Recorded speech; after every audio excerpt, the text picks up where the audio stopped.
এই ঘটনাটি আমার বন্ধু পরেশের ডায়েরি থেকে নেওয়া।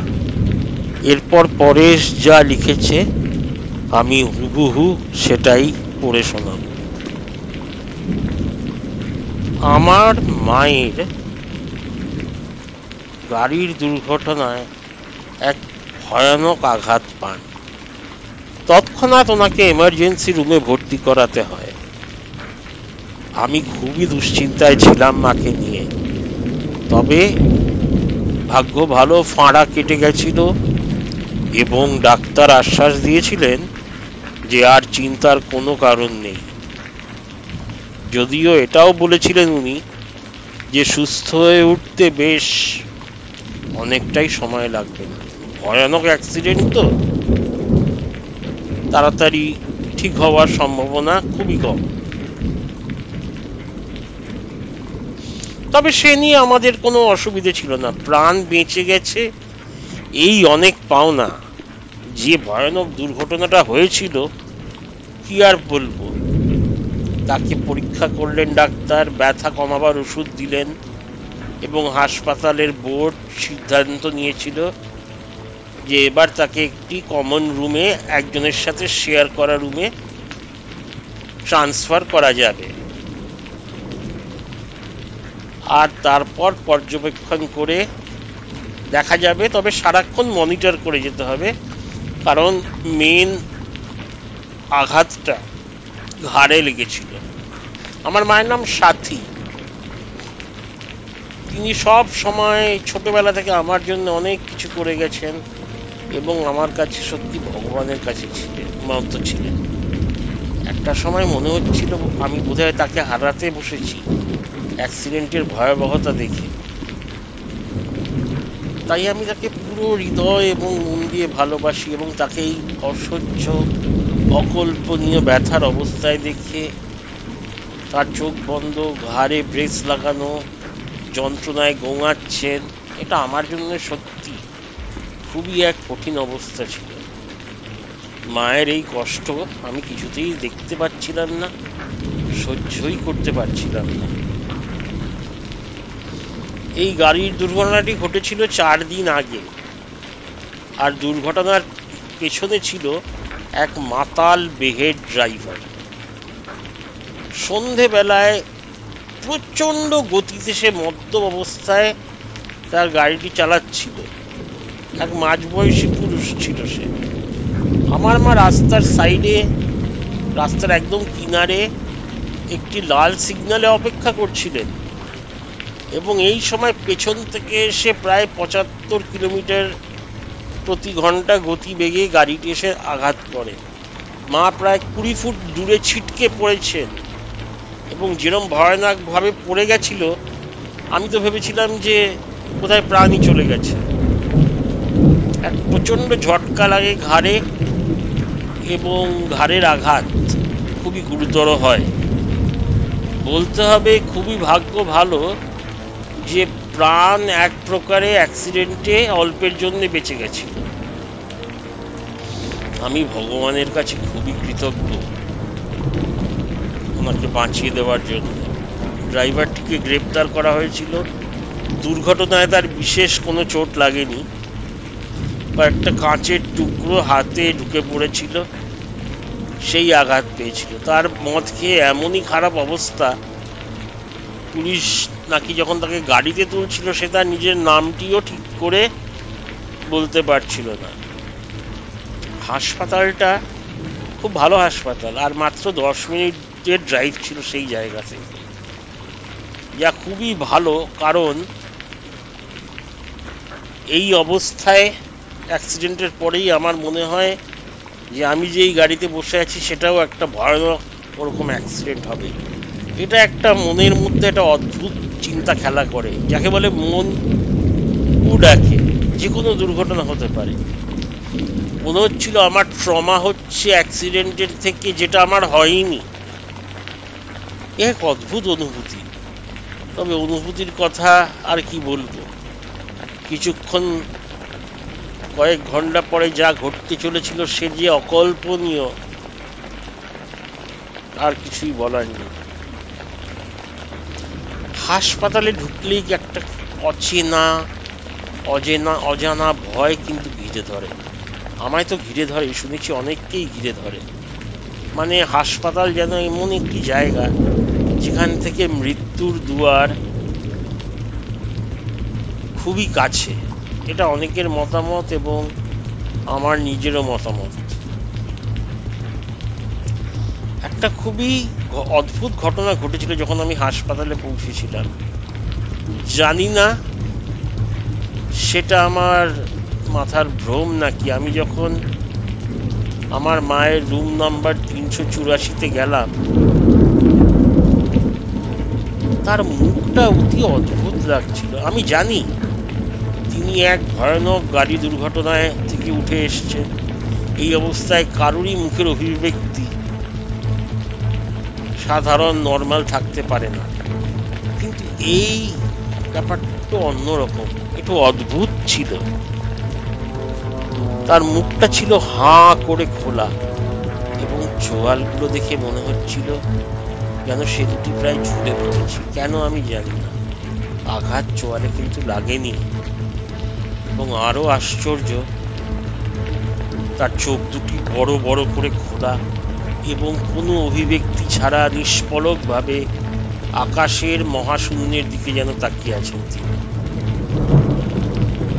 মা, কেমন লাগছে এখন? ব্যথাটা কি একটু কমেছে?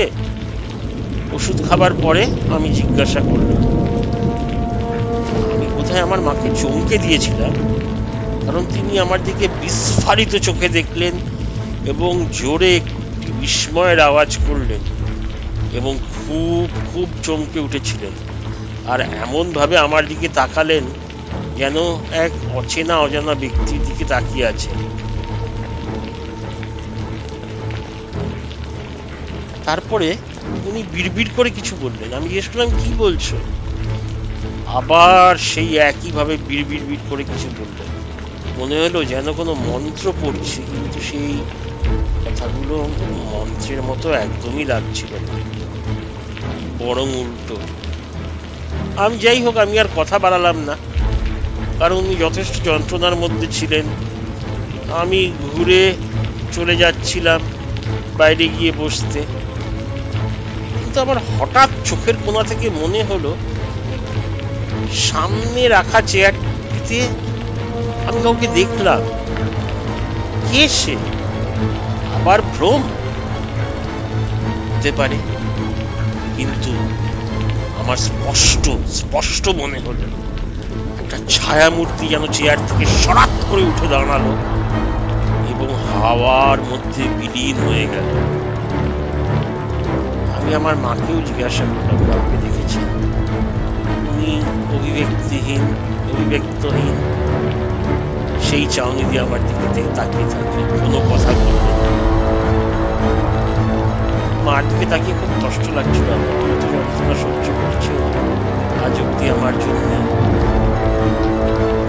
আর তার চোখগুলো যেন মনে হচ্ছে মনে গলে যাওয়া যেরকম জল জল করে, সেরকম ভাবে কুকুর থেকে বেশি জ্বলছে। আমার চোখে জল এসে গেল। আমি বললাম, মা, আমি সব কিছুর জন্য খুবই দুঃখিত, খুব আবেগময় হয়ে পড়েছিলাম। তারপরে আমি তার দিকে এগিয়ে গেলাম, তাকে জড়িয়ে ধরতে, একবার আলিঙ্গন, কিন্তু হঠাৎ নড়ে উঠলেন এবং প্রচন্ড জোরে আমার দিকে তাকিয়ে বারংবার চিৎকার করতে শুরু করে দিলেন, যেন আর্তনাদ করছেন। এই প্রতিক্রিয়া দেখে আমি শুধু চমকেই উঠেছিলাম তা না, বেশ ভয়ও লাগছিল। এই শোরগোল শুনে, কোলাহল শুনে রুমের নার্স দৌড়ে এসেছিল। অল্প বয়সী, খুবই সুন্দরী দেখতে এক নার্স তিনি। তাকে সবকিছু বললাম। তিনি মন দিয়ে সব শুনে আমাকে বললেন যে আমার মা তো বর্তমানে বিভ্রান্ত এবং হতে পারে, এটা ওনার মতামত, যে দুর্ঘটনার কারণে ওনার স্মৃতি এবং চিন্তার ক্ষমতার উপরে কোনো প্রভাব পড়েছে, আর সেই কারণেই হয়তো তিনি এরকম অদ্ভুত আচরণ করছিলেন আমাকে দেখে। আমি ভাবলাম কিন্তু কেন চিৎকার কেন করলেন নিজের ছেলেকে দেখে? উনি হয়তো আমাকে অন্য কেউ মনে করেছিলেন এবং তার অবস্থার কারণে আমাকে চিনতে পারলেন না। মনে মনে আমি নিজে নিজেকে বললাম। তবুও একটু অদ্ভুত লাগছিল। যে প্রভাব পড়েছে তো তার ঘাড়ে, মস্তিষ্কে তো কিছু হয়নি। কে জানে, হতেও পারে ওই ভয়ানক ঝাঁকুতে মস্তিষ্কতেও বোধহয় হালকা কিছু ক্ষতি হয়েছে।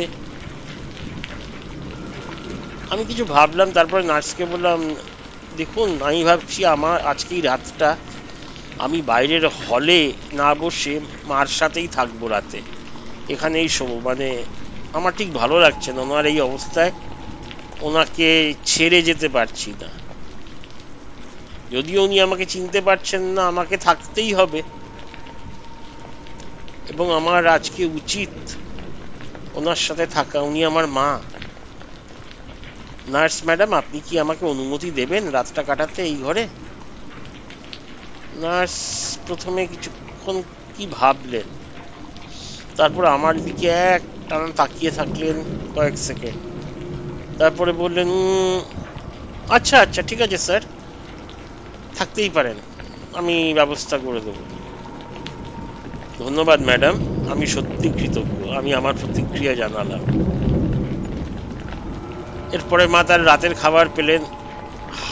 হাসপাতালের খাবার যে খুবই স্বাধীন, সে যত ভালোই হাসপাতাল হোক না কেন, সেটা আমার মায়ের অভিব্যক্তি দেখেই বুঝতে পারছিলাম।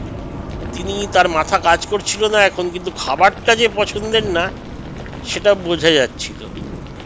সেই নার্সটি খুবই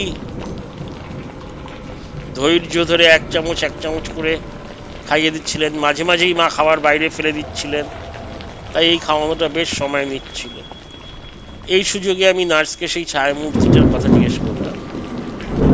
আমার খুবই অদ্ভুত লাগলো যে আমার কথা শুনে হাসা বা অবাক হওয়ার বদলে নার্স যেন না শোনার ভান করলেন কথাটি এবং অন্য কিছু বলতে লাগলেন, মানে কথা ঘুরিয়ে দিলেন। এতে কিন্তু আমার সন্দেহ আরো অনেক গুণ বেড়ে গেল। নিশ্চয়ই কিছু আছে এই হাসপাতালের ব্যাপারে, যা এই হাসপাতালের কর্মীরা জানেন কিন্তু চেপে যাচ্ছেন। এরপরে আরেক কাণ্ড হলো। খাবার 10-12 মিনিট পরেই মা পুরো খাবারটাই বমি করে দিলেন। এতে আমার চিন্তা আরো বেড়ে গেল, মার কি কোনো অভ্যন্তরীণ আঘাতও লেগেছে? এমন সময় নার্স আমায় বলে উঠলেন যে নিচের ক্যাফেটেরিয়াতে বা বাইরে কোথাও গিয়ে খেয়ে আসতে যদি হাসপাতালের খাবার পছন্দ না হয়, কারণ আর কিছুক্ষণ পরে এই এলাকাতে সব দোকান বন্ধ হয়ে যাবে। অগত্যা খিদে না থাকলেও বাইরে গিয়ে আমি সামান্য কয়টা খেয়ে নিলাম। খেয়ে 5 মিনিট হাঁটাহাঁটি করে আবার মায়ের রুমে প্রবেশ করলাম হসপিটালে ঢুকে। এইবারে কিন্তু ঘরের ভিতরে ঢুকতেই কেমন একটা অদ্ভুত অনুভূতি হলো। শুধু অদ্ভুত না, আমরা যাকে ইংরেজিতে বলি একটা নেগেটিভ এফেক্ট এলো। মানে মনে হলো রুমটা আমায় বলছে চলে যাও চলে যাও, যেন রুমটা জীবন্ত হয়ে গেছে, তার যেন প্রাণ আছে। আর বেশ ঠান্ডা ঠান্ডা একটা অনুভূতি আসছিল, যেমন ঠিক ফ্রিজের ঠিক সামনে দাঁড়িয়ে থাকলে যেরকম লাগে, অনেকটা ওই রকম। নাকি মর্গেও এরকম ঠান্ডা হয়? জানি না কেন হঠাৎ এই অবান্তর প্রশ্নটা আমার মাথায় এলো। যাই হোক, ফিরে এসে দেখি নার্সটা আমার মায়ের ওপরে বসে আছে হাঁটু গেড়ে। পিছন থেকে দেখে মনে হচ্ছে যেন বুকের ওপর চেপে আছে মাকে। আমি ঘাবড়ে গিয়ে বললাম, নার্স নার্স কি হচ্ছে, কি করছো তুমি? নার্স আমায় হঠাৎ দেখে চমকে উঠলো, তারপর বললো, স্যার স্যার কিছু মনে করবেন না, আপনার মা হঠাৎ ভয়ানক ভাবে আগ্রাসী হয়ে উঠেছিলেন এবং আমাকে আঘাত করার চেষ্টা করছিলেন, তাই আমি তাকে কোনো মতে ধরে রাখতে বাধ্য হয়েছি। আমি বললাম, আমার মা আঘাত করার চেষ্টা করছে? এরকম ভাঙা ঘাড় হাত পা নিয়ে খুবই বিস্মিত হলাম এবং প্রথমে বিশ্বাস হলো না। কেন দুর্ঘটনার গম্ভীরতা দেখে এটা খুবই আশ্চর্যজনক ব্যাপার যে আমার মা এরা এখন করতে পারে, তার শারীরিকভাবে সেই শক্তিটা আছে করার। কিন্তু কিছুক্ষণ পরে যেন আমার অবিশ্বাসটা কেটে গেল এবং নার্সের কথা বিশ্বাস হতে শুরু করলো। প্রথমে অদ্ভুত লাগলো, আমি তার দিকে অন্যমনস্কভাবে তাকিয়ে ঘাড় নেড়ে বললাম, হুম হুম হুম। স্পষ্টতই আমার অদ্ভুত কেন লাগলো না এইটা নিয়ে আমার চিন্তা হতে চাচ্ছিল। আমি তার কাছে ক্ষমা চাইলাম যে আমি বুঝতে পারিনি, না বুঝেই চেঁচিয়ে উঠেছিলাম ঘরে ঢুকে। অনেক ধন্যবাদ ঘটনাটা পরিষ্কার করে দেওয়ার জন্য। অবশ্যই স্যার, অবশ্যই, আপনি স্বাগত। এবং এটা একদম ঠিক আছে, আপনার জায়গায় আমিও এরকম করতাম। আর এটাও ঠিক যে ট্রমার মধ্যে থাকা প্রচুর মানুষ এরকম আগ্রাসী হয়ে ওঠে, যা থেকে সেই শক্তিটা তারা পায়। এই কয়েক বছরের নার্স জীবনে আমি কিন্তু সেটার বিশ্লেষণ বা ব্যাখ্যা কোনোটাই করতে পারবো না।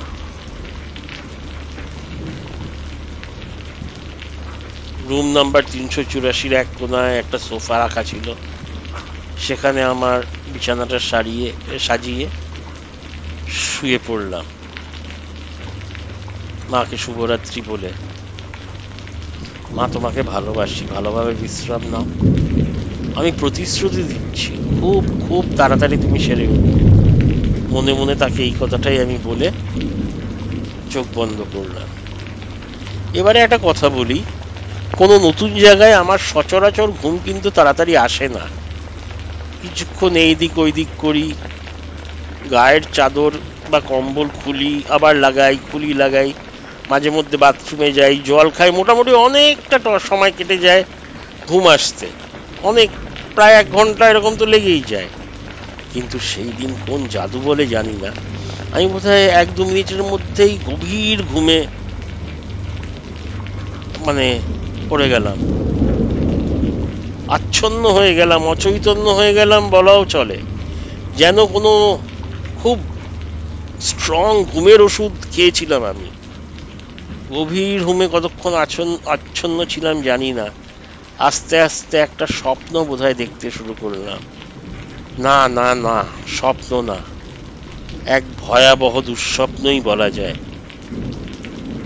দেখলাম যেই মানুষটা, যেই মধ্যবয়স্ক মাতালটা অ্যাক্সিডেন্ট করেছিল, সেই মানুষটা যেন আমার মায়ের উপরে উঠে বসে গেছে এবং মাকে অত্যাচার করছে, মারধর করছে, চুল ধরে টানছে এবং গালে ঘুষি থাপ্পড় মারছে এবং আমার মা পরিত্রাহী ভাবে চিৎকার করছেন, বাঁচাও বাঁচাও। এখানেই শেষ নয়, আমাদের নার্সটা এক অদ্ভুত জীবে রূপান্তরিত হয়েছিল। তার চোখের গর্ত থেকে চোখগুলো খুলে গেছিল এবং চোখের জায়গায় ছিল 2টো কালো গহর। তার হাতের আঙ্গুল থেকে যেন সব মাংস পড়ে গেছিল, শুধু চামড়া আর হাড় ঝুলছিল। আর নখগুলো বিশাল লম্বা এবং ধারালো। তার জিভ সাপের মতো লকলক করছে এবং মাঝখানে বিভক্ত। তার চুল ছিল রুক্ষ, তার বয়স যেন 50-60 বছর আরো বেড়ে গেছিল। সে রূপান্তরিত হয়েছিল এক অতি কুৎসিত এবং ভয়াবহ পিশাচিনীতে। আর্তনাদ করে উঠলাম এই দৃশ্য দেখে এবং তারপরেই বুঝলাম আমি বিছানা থেকে খুব জোরে পড়ে গেছি। সশব্দে উঠে বসে বুঝতে পারলাম এই ঠান্ডা ঘরেও আমি দরদর করে ঘামছিলাম। স্বপ্নটা দেখে খুবই ভয় পেয়ে গেছিলাম তো। অনেকটাই স্বস্তি আসলো এটা বুঝে যে পুরোটাই আমার ছিল কল্পনা। ঘড়ির দিকে লক্ষ্য করলাম, রাত 3টে বাজে। 3টে? রাত 3টে কেন? কথিত আছে এই সময়ের স্বপ্ন সত্যিতে পরিণত হয়। ধুস ধুস, এসব কে বিশ্বাস করে আজকালকার দিনে? এসব যাতা বকছি আমি, আমার মাথাই খারাপ হয়ে গেছে বলে 1 গ্লাস জল খেয়ে একটু সোফায় বসলাম চোখ বন্ধ করে। পট পট পট পট পট পট পট পট এরকম একটা শব্দ হঠাৎ আসতে থাকলো মায়ের বিছানা থেকে। পট পট পট পট আবার আবার ঘুরে দেখলাম অন্ধকারে এখনো তখনও চোখটা ঠিকভাবে রাতের অন্ধকারের সাথে খাপ খাইয়ে নেয়নি, মানিয়ে নেয়নি, তাই কিছুই দেখা যাচ্ছিল না রাতের অন্ধকারে। মোবাইলটা বের করে মোবাইলের টর্চটা জ্বালালাম এবং আলোটাকে ওইদিকে নির্দেশ করলাম। যা দেখলাম তাতে আমার হাড় হিম হয়ে গেল। একটা আধা মানুষ এবং আধা সরীসৃপ মায়ের বিছানার উপরে বসেছিল মায়ের দিকে মুখ করে। তার পিঠে কুমিরের গায়ে ঠিক যেমন চামড়া থাকে ঠিক সেই রকম, ইংরেজিতে যাকে আমরা বলি স্কেলস। আমি চেঁচিয়ে উঠে জিজ্ঞেস করলাম, কে আপনি, কিভাবে এলেন, এসব কি হচ্ছে? আমার আওয়াজ শুনে যে বিভৎস প্রাণীটি আমার দিকে ঘুরে তাকালো, তার চোখ জলজল করে চলছে। দেখলাম সে মানব না, মানুষ না, সে এক মানবী, এক নারী। নারী নাকি বলা যায় না, এবং চোখ দুটো ঠিক স্বপ্নের দেখা সেই প্রাণীটির মতোই জলজল করে জ্বলছে। আর কালো গর্তের ভেতর থেকে আসছে সেই জলজল করে আলো। কোটরের ভিতরে চোখ টোক কিছুই নেই। তার জীবও সেই সাপের মতোই বিভক্ত। আমি নিজেকে জোরে চিমটি কাটলাম এবং খুব ব্যথা লাগছিল। না না, এ তো স্বপ্ন না। এটা খলখল করে হেসে সে আবার মার দিকে ঘুরে দেখালো এবং তার দুই হাত দিয়ে আমার মায়ের দুই চোখের কোটর থেকে দুটো চোখই খুবলে বের করে নিল এবং তারপরে সেটা সে ভক্ষণ করতে লাগবে। তারপর আমার মায়ের মুখ কামড়ে ধরলো এবং রক্তাক্ত করে দিল। কি করছো? আমি চেঁচিয়ে উঠলাম। সে আস্তে আস্তে আমার দিকে ঘুরে দাঁড়ালো, বিছানা থেকে নামলো এবং এক ভয়ানক পৈশাচিক হাসি দিল। খনখন করে উঠলো পুরো ঘরটা। তারপরে দেখলাম সেই বিভৎস প্রাণীটা আস্তে আস্তে আমাদের রুমের নার্সে পরিণত হলো। ভয়ে আমার থরথর করে সারা গা কাঁপছে। আমার মা ওদিকে যন্ত্রণায় ছটফট করছেন শেষ জীবনটা বেরিয়ে যাওয়ার আগের মুহূর্তে, কিন্তু মুখ দিয়ে কথা বের করতে পারছেন না। দেখলাম পাশে জিভটা পড়ে আছে মার, সেই পিশাচিনী জিভটাও টেনে বার করে দিয়েছে এবং মুখের মধ্যে দিয়ে স্রোতের মতো গল গল করে রক্ত বেরোচ্ছে। আবার সে আমার দিকে ঘুরে দাঁড়িয়ে আসতে লাগলো আস্তে আস্তে। আমি জিজ্ঞেস করলাম, কে তুমি আসলে? সে তার পৈশাচিক হাসিটা আবার দিল, আর এরপরে মিষ্টি গলায় কিন্তু খুবই নিষ্ঠুর গলায় বলল, চিনতে পারছো না আমাকে আমার চেহারা দেখে? আমি শয়তানের দূত, নরকের আগুন থেকে উঠে এসেছি তোমার মাকে নিয়ে যেতে। এরপর সবকিছু আস্তে আস্তে অন্ধকার হয়ে গেল। এখানেই শেষ ছিল পলাশের ডায়েরিটা। শুনেছি এই ঘটনার 2 মাস পর পলাশ এই ডায়েরিটা লেখে এবং তারপরেই সে তার পুরো মানসিক ভারসাম্য হারিয়ে ফেলে এবং সেই দিন থেকে কোনো মানসিক হাসপাতালে দিন কাটাচ্ছে পলাশ। লোকে বলে তার উপরও নাকি প্রেত বা পিশাচ ভর করেছে, যদিও এই কথার সততা যাচাই করা সম্ভব হয়ে ওঠেনি। আশা করি এই সত্য ঘটনাটি আপনাদের পছন্দ এসেছে। আজকের মতো এখানেই শেষ করছি। শুভরাত্রি।